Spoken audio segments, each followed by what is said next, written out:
everyone, it's Quick Tip Tuesday. This is the second in my mini-series of tips on how to get the most out of a teacher when you're working one-to-one online, for example, over Skype.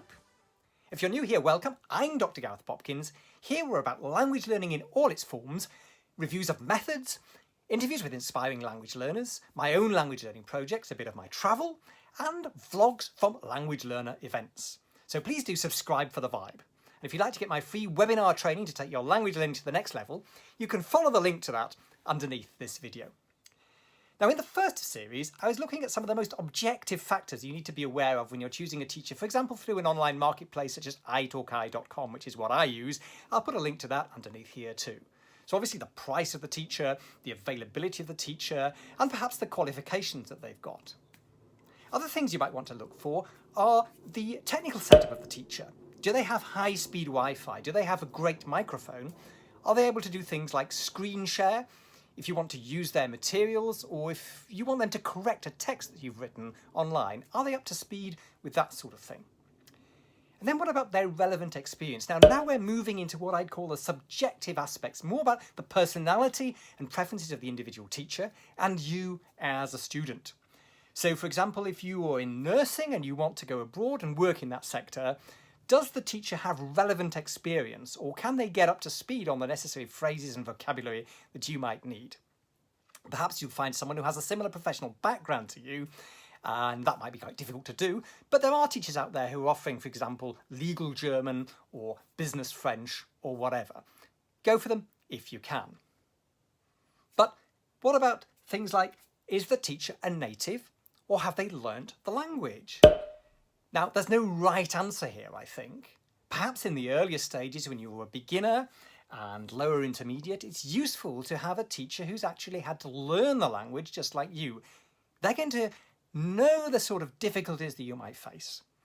Otherwise, go for a native teacher who's taught a lot of people from your language background, because they'll be familiar with the sort of problems of pronunciation and the language interference and transfer from your own native language, the sort of problems which are typical for someone of your background. Now, when you're at the upper intermediate level and the advanced level, it can be quite useful to have a native teacher, because then you know that they have the depth of knowledge and experience to really help you with the fine-tuning. But there are, of course, some second language teachers who have reached incredible heights in the language who can also do a brilliant job for you. Another factor to look out for is what variety of the language does the teacher specialise in.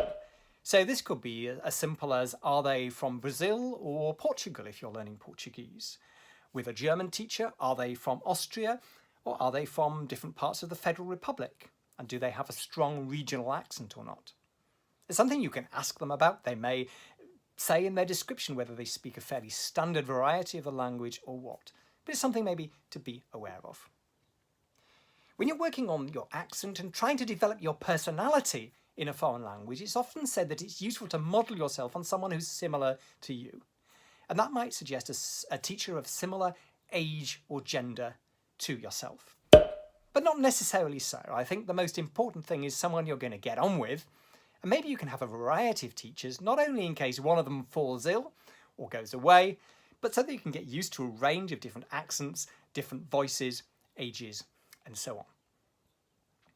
Is the teacher a specialist in a particular method? For example, I had a French teacher who used the so-called silent method, which involves the teacher taking a very passive backseat to allow the student to speak as much as possible. You might like that. You might feel you want a teacher who has a more directive, prescriptive method, who's going to lead from the front. It depends what you're looking for. If you've got your own ideas on how you want to use the time, you might not actually want a teacher who is particularly zealous for a particular method. You might want someone who's more flexible and who isn't so assertive from a pedagogical perspective. But, assertiveness is not just about pedagogy, is it? It's about the general style of the teacher.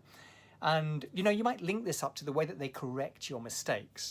I find it really frustrating when I have teachers who are interrupting me every other word to correct me. This just undermines my confidence. It spoils my flow. For goodness sake, I know I'm making mistakes. The best way to correct, I think, is for the teacher just to gather up in their head or to make some notes and just to mention at breaks in the lesson or at the end, the most common and the biggest mistakes that you're making, relevant to your level. And then there are things you can work on perhaps during the gap between lessons or in the next lesson. But what method of correction do you like? It's something you need to think about and talk to the teacher openly about it if you find their approach frustrating.